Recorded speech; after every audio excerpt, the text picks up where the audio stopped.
While the President of the United States and the Governor of Florida were urging millions of Americans to evacuate from their homes when Hurricane Milton was looking like it could be one of the worst to ever hit the Florida coast, a small band of professionals were heading in the opposite direction and directly into the eye of the storm. These are the hurricane hunters of NOAA and the US Air Force. But what does it take to fly into the most violent storms on the planet? And why, with the advent of weather satellites, supercomputers and other monitoring systems, do we still need to fly men and aircraft into these highly dangerous situations where every other aircraft on the planet would be giving it a very wide berth indeed? In some parts of the world, hurricanes, typhoons or tropical cyclones, which are all the same, only the name changes depending on where they occur, are just a way of life and come around every year at the same sort of time. For hurricanes that form in the Atlantic, Gulf of Mexico and Eastern Pacific, hurricane season is from the 1st of June until the 30th of November. But like all natural systems, they are not bound by man-made calendars and can occur earlier or later. Hurricanes start off as clusters of clouds over the warm tropical oceans, which amalgamate and then start to rotate to form tropical depressions. When the sustained wind speeds reach 39 miles an hour or 63 kilometers, it's classed as a tropical storm. When they reach 74 miles an hour or 120 kilometers, it's classed as a hurricane. Hurricanes have 5 categories, with 1 being the lowest and 5 being the highest and most powerful. With climate change and sea temperatures rising, the increased amount of evaporation and water vapor in the atmosphere, the strength of hurricanes has been increasing over the last decade or so. When Hurricane Milton formed, it went from a tropical storm to a Category 5 in less than a day. This is because of last year's El Niño, and the waters of the Gulf of Mexico were at the highest temperature they've ever been, and it defied the meteorologists that thought it would die out before it became a hurricane, let alone a Category 5 one. With more heat energy in the sea and the atmosphere, accurately predicting the path and strength of hurricanes is becoming more difficult, even with weather satellites and supercomputer modelling.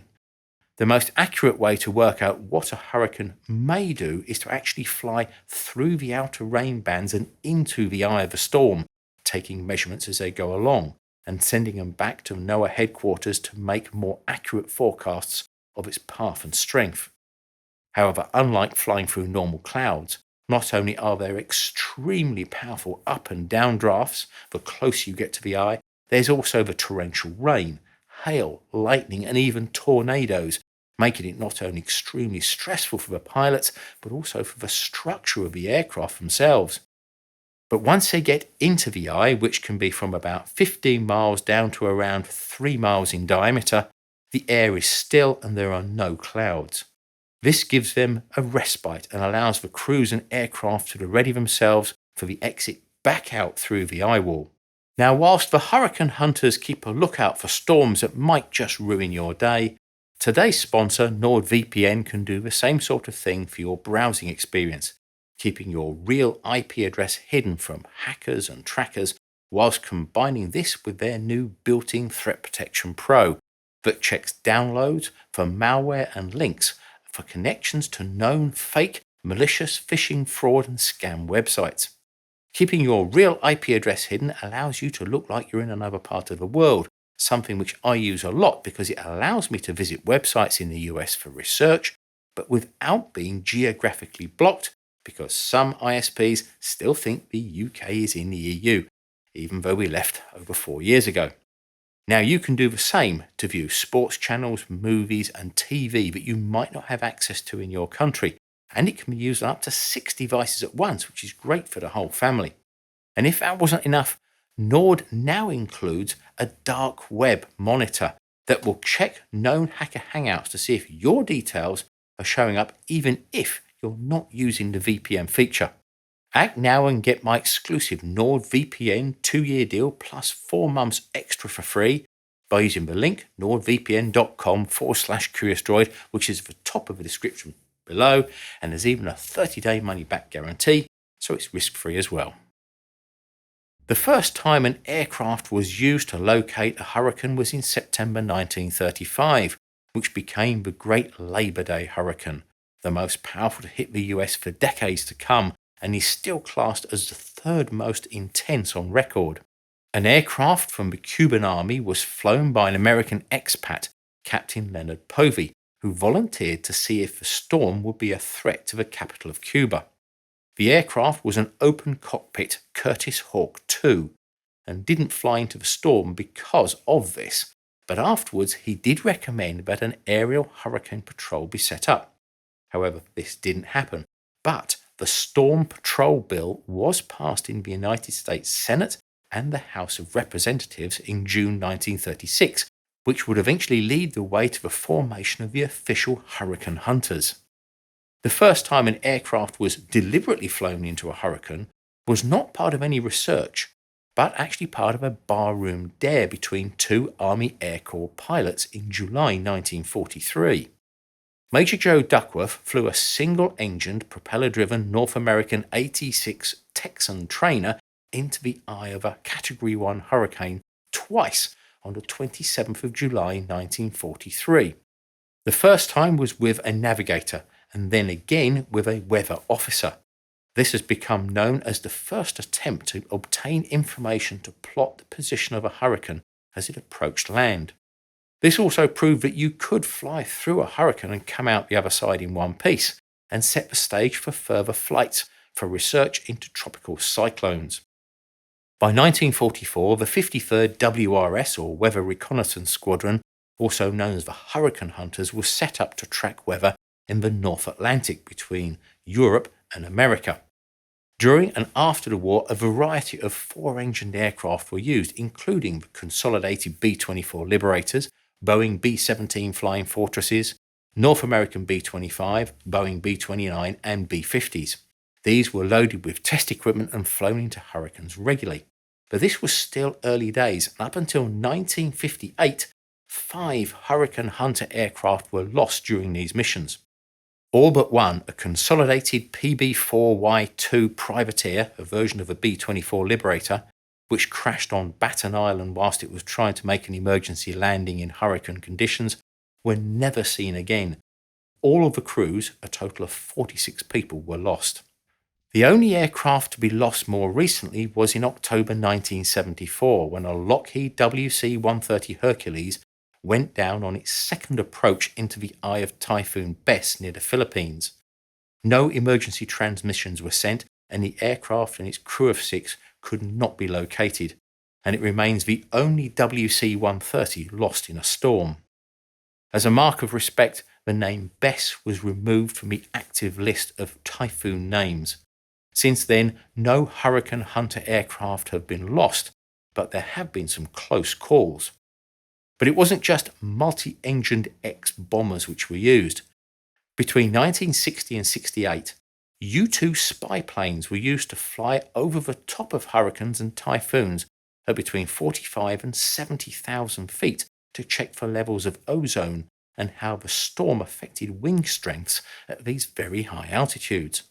In 1970, NOAA, or the National Oceanic and Atmospheric Administration, was formed and took on the monitoring of weather events, including tropical cyclones, for civilian purposes. Currently, NOAA operates 2 Lockheed WP-3Ds, highly modified versions of the Lockheed P-3 Orion, which are nicknamed Miss P and Kermit, with the call signs of NOAA 42 and NOAA 43. To see the weather in more detail as they fly into the hurricane, they use 3 weather radars, a C-band radar on the nose and lower fuselage, and a Doppler radar on the aircraft's tail. They also use a barber pole sampler, named for its red and white striped pole which protrudes from the front of the aircraft. The fuselage is also strengthened to handle the extra load from the extra equipment installed. One of the most accurate ways to monitor the conditions is to deploy dropsons, a tube-like device which uses a parachute to slow its descent through the storm conditions until it hits the sea or the ground. On the way down, they measure pressure, temperature and humidity and contain the GPS receiver to plot the height and position of the data recorded. This is then relayed back to the aircraft via radio. In a typical hurricane season, they will drop between 1,000 and 1,500 sons during training and storm missions. Both Lockheed WC-130 and WP-3D are propeller-driven aircraft. The reason for this is that propellers are more resistant to hail than fan blades in a jet engine and are less likely to be damaged. They are also regularly hit by the frequent lightning in the storm and are adapted to protect the monitoring equipment and onboard computers. They're also four-engined aircraft. This is because not only do they need the redundancy that four engines provide, but also the power to be able to fly out of tricky situations if they're caught in extreme up or down drafts. This was proved when NOAA 42 was investigating Hurricane Hugo in September 1989. En route to the hurricane, two of the three aircraft's radar systems went offline. This left them without vital information, but as the hurricane was only expected to be a Category 1 or 2, they decided to fly in at 1,500 feet instead of the usual 5,000 feet if it had been a more powerful storm. This gives them more room to handle the downdrafts, which if they're flying in too low could push them into the sea. If possible, they will fly in at the lowest cloud level, because this is where the strongest winds are and the best measurements will be obtained. By the time the radar was fixed some 20 odd minutes later, they were flying into the first spiral bands near the eye, and the radar images still matched the Category 1 or 2 expectations, so they carried on in at 1,500 feet. However, by the time they hit the eye wall, things changed very rapidly, as they hit severe turbulence and torrential rain. Then, just as they thought they were coming through the eye wall into the centre, they were hit by tremendous up and down drafts, creating the largest ever recorded G-forces experienced by a P3, with 5.5 G upwards and 3.5 G downwards, damaging the number 3 engine, so it had to be shut down, and causing the de-icing boot on number 4 to become dislodged. Hugo wasn't the Category 1 or 2 they first thought, it was actually a Category 5, and became the most costly to hit the US up until that time. It also forced them down to just 720 feet above the sea, and with one engine not working, they had to dump fuel to try and lighten the aircraft so they could climb out, but could only get to 7,500 feet. Inside the cabin, everything that wasn't bolted down, including a 200-pound life raft, became airborne, causing a lot of damage inside, but luckily no one was injured.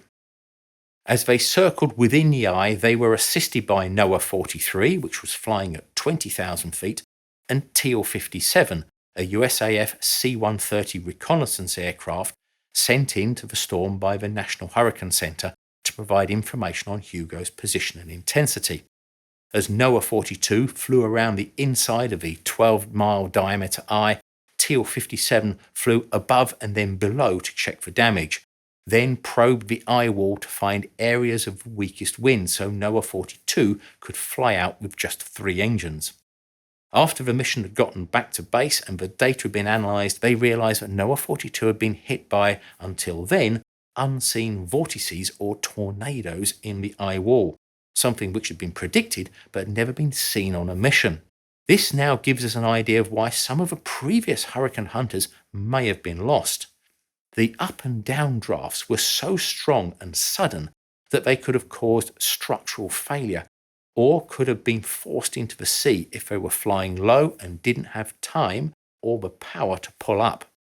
NOAA 42 was lucky to get away with what happened, but it was still put out of action for the rest of the hurricane season whilst it was checked for damage and went through a 3-month-long maintenance overhaul.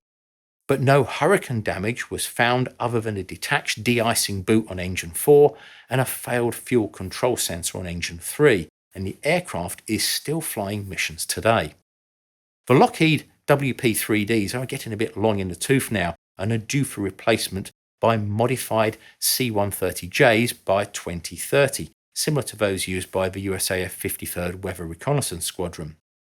These are not only more modern but are faster and have greater takeoff weights and can take off and land from short runways if required in an emergency and can stay in the air for almost 18 hours at a cruise speed of more than 300 miles an hour. Although the Air Force versions usually fly at 10,000 feet through the hurricanes rather than the lower 1,500 to 5,000 feet that the NOAA aircraft do. But between 2015 and 2017, Both of the P3s received major overhauls, costing a total of $35 million. This work included new wings, engines, and upgraded radars and avionics, and with these improvements, NOAA believe the aircraft can now fly up until 2037. One thing is for sure though, and that is as the climate becomes more unstable, these aircraft and crews will become more important than ever in the monitoring and prediction of the most destructive storms on Earth. So I hope you enjoyed the videos, and if you did, then please thumbs up, share and subscribe. And a big thank you goes to all our patrons for their ongoing support.